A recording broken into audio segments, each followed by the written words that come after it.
For years, Kenya was known as the pride of East Africa because of its stability, strategic location, and tourism. Well, today the country is dealing with political unrest, including deadly anti-government protests. Wendy Griffith recently spoke about these issues with a former leader who wants to be Kenya's next president. Former Deputy President Rigathi Gachagua and his wife, Pastor Dorcas Rigathi, just finished a U.S. tour, rallying support from fellow Kenyans living abroad about their plans. I am a front runner, and I think I have the best chances to be president. Last October, after 2 years of serving as Deputy President to President William Ruto, the Kenyan National Assembly voted to impeach Gachagua on charges ranging from corruption to violating the oath of office. You pled not guilty to all of the charges. Why do you think you were impeached? The president had already made up his mind that he needed me out of office. I'm a practicing Christian, and there are certain things that I couldn't agree to. His biggest concern, President Ruto's controversial shoot-in-the-leg policy, designed to curb anti-government protests. Anyone going to set ablaze anyone's business and property, such a person should be shot in the leg, be taken to hospital, and taken to court. They should not kill him. Still, in the past year, dozens have been killed in clashes between police and demonstrators. Several news outlets also report people being abducted for practicing their constitutional right to free speech. And I tried to persuade him in private within government that it is not right to kill young people because they were expressing themselves, and he couldn't hear of it. I had to call a press conference as Deputy President and disagree with the president in public, and he decided that we couldn't stay together. Ruto denies responsibility for the deaths and blames political rivals for sponsoring violence within the protests. So far, President Ruto's office has not responded to CBN's requests for information on why Gachagua was removed from office. However, the former deputy president compares himself to another impeached official. This is the same thing that happened to Donald Trump. He was impeached because of what he believes in, because of his principles, because of doing what is right for the American people. I stand for what is right, and I would not have agreed to be part of government that is killing young people for whatever reason, because it's against the Ten Commandments, it's against my Christian beliefs, it is wrong. And just like President Trump, you've had many attempts on your life. Yes, they wanted to poison our food. It did not happen. And when I left office, my security was withdrawn, and there has been about 4 attempts on my life by armed criminal gangs under police supervision. And it has not happened because God has taken care of me. Again, it's a Trump experience. Despite all this, the 60-year-old Gachagua says he's the man to lead Kenya into the future.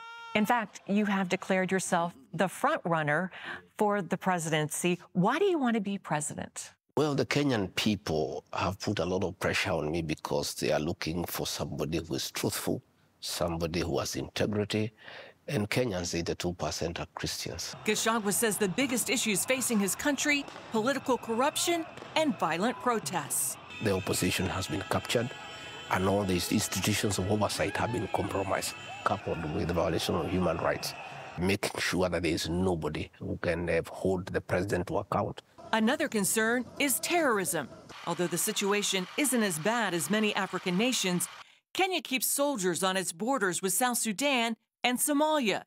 The military presence often provokes attacks against Kenyan citizens. We have our soldiers in Somalia, and as a result, the Al-Shabaab keep on having reprisal attacks on the Kenyan population. All we have to do is continue upping our game in terms of intelligence collection, in terms of protecting our towns, our cities, and our people. I must say that we are very grateful to the American government for the support it has given the Kenyan government on the war on terror, in terms of sharing of intelligence and the military bases that are in Kenya. You are a lifelong Christian. How does your faith affect your political decisions? When you are practicing Christian, undoubtedly you become a very good leader, especially if you are true to the Christian values. Our Christian faith, is very clear on family values. And to build a strong nation, you need to build strong families. With 2 years before the election, the former deputy president says he has faith in the political process. Kenya is a democracy, it's a constitutional democracy, and we have elections every 5 years.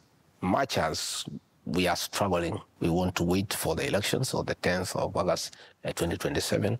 Kenyans will wake up early, go to the ballot, and elect leaders who can take care of their country. He wants to remind people that a strong Kenya is not only good for Africa, but for the world. Kenya is an anchor state, and the stability of the Kenyan nation stabilizes the East African region, which is also important for American strategic interests. So a stable Kenya is good for America, and it's good for the world. Wendy Griffith, CBN News. In the history of the world, there's some phrase that keeps coming back. Righteousness exalts a nation, but sin is a reproach. And so when you have the government actively involved in doing bad things, well, then it's a reproach. The government needs to be a place where there's justice, there's upholding of truth. These are fundamentals. And it's not just from the Judeo-Christian tradition. China has long had, for thousands of years, the concept of the mandate of heaven. And it's the evil actions of rulers that causes them to lose the mandate of heaven. So it's not just in Christianity, it's not just in Judaism, but there's a fundamental to humanity, and we recognize it. We know when things ring true. We also know when things ring false. And the problem is when democracies engage in these kinds of bad acts, well, yes, we can wait for elections, but we have to hold whoever is going to run and whoever is going to rule to be a very high standard. And have we lost that? And is democracy itself under attack, not just here in the United States, not just in Europe, but around the world? In that vacuum, what will happen? Well, history tells us what will happen. You have a rise of tyranny.